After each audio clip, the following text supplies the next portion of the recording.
Hello and welcome into this week's edition of the Pole Position right here on Racing News Now. As always, I'm your host, Garth Allen. Thank you once again for joining me today. If this is your first time catching an RNN video, consider going down below to hit that subscribe button and ring the bell for notifications so you don't miss a thing going forward from RNN. On today's Pole Position, as we always do, we're looking back at everything that happened this past weekend from the major forms of motorsports. We had some World of Outlaws races that we were supposed to be able to talk about today, but unfortunately both of them got either canceled or postponed. They were supposed to be in action Friday from Watsonville, California at Ocean Speedway. That got canceled. And then on Saturday from Placerville Speedway, Placerville, California, that got postponed to September 11th. So no World of Outlaws action for you, no IMSA, no Formula One, no NHRA. The only things we actually have for you this week, it was a fairly quiet weekend for racing, at least compared to the last couple of weekends. We have the IndyCar first annual race at Circuit of the Americas, and then we have two NASCAR races for you, Trucks and Cup from Martinsville. So we're going to start off with the trucks, as we usually do. We usually start off with NASCAR on the show because that's the stuff we have gone more in-depth with on the Rewind shows. So if you want something more in-depth, we just quickly catch you up on everything that happened this weekend on this show. If you want something more in-depth, we did a Rewind show for both the truck race and the Cup race. Those are linked down below in the description if you want something a little more in-depth than what we do here on Pole Position. But truck race from Saturday was the True North Global 250 laps around the half-mile Martinsville Speedway. Martinsville, Virginia. Kyle Busch wins his third straight Truck Series race. Led 174 of the 250 laps en route to the victory. Ben Rhodes came home with a strong second-place finish. Brett Moffitt in third. Ross Chastain, such a strong truck, led 53 laps on the day. He ended up in the fourth position.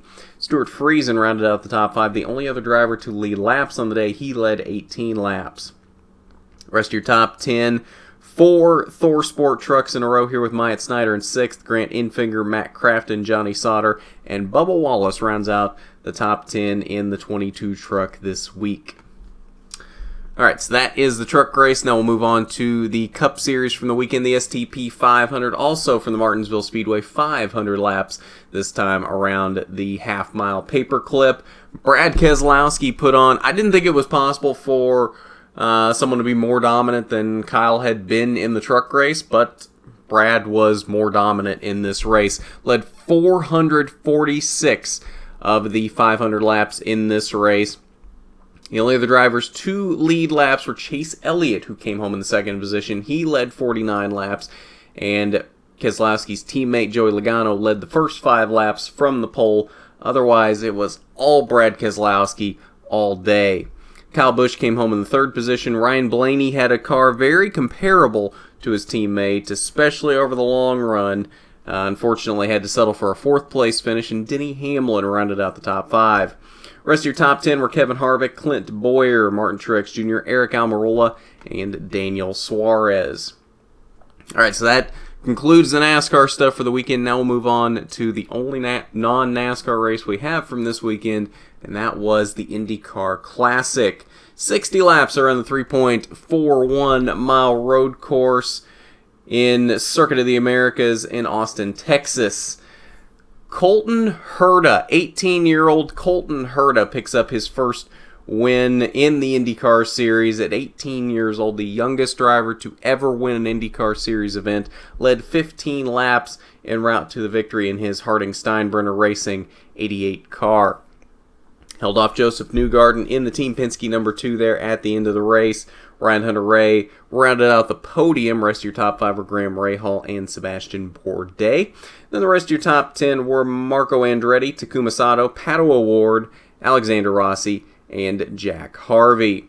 Will Power did lead 45 laps on the day, but unfortunately lap 46, just 14 laps from the end of the race, had a drive shaft issue and had to call it quits for the day. But he definitely was probably the most dominant car on the day and was probably en route to a victory, and unfortunately we didn't get to see what he was able to do there in the final 14 laps. But that's it. That's all we got for you from this weekend.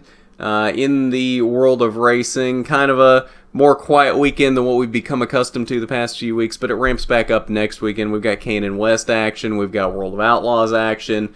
What else do we have? We have F1 next weekend. Of course, we have NASCAR in Texas. So there's going to be a lot more to talk about next week on Pole Position. This was one of the rare, quieter weeks, and it wasn't supposed to be quite as quiet, but unfortunately, World of Outlaws not able to run either one of their races, so that took 2 races off of the schedule for us to talk about tonight. Diecast review coming up as usual on Wednesday. This week we're talking about Christopher Bell's 2018 Kentucky winning Xfinity car. And then, of course, this next weekend, like we said, we got all kinds of stuff. Of course, Rewind shows coming up this next weekend from Texas. All the races happening down there. And like I said, if you want more in-depth looks at any of these NASCAR races, we have a Truck Rewind and a Cup Rewind linked down below in the description. But if you haven't done it already, you need to go down below, hit that subscribe button, ring the bell for notifications so you don't miss a thing going forward from RNN. And while you're down there, why don't you hit that big thumbs up button if you like the video. It is much appreciated when you do, and it helps us out so much when you do that. But at that, this has been the Pole Position, where you always start on the front row. I'm Garth Allen for Racing News Now.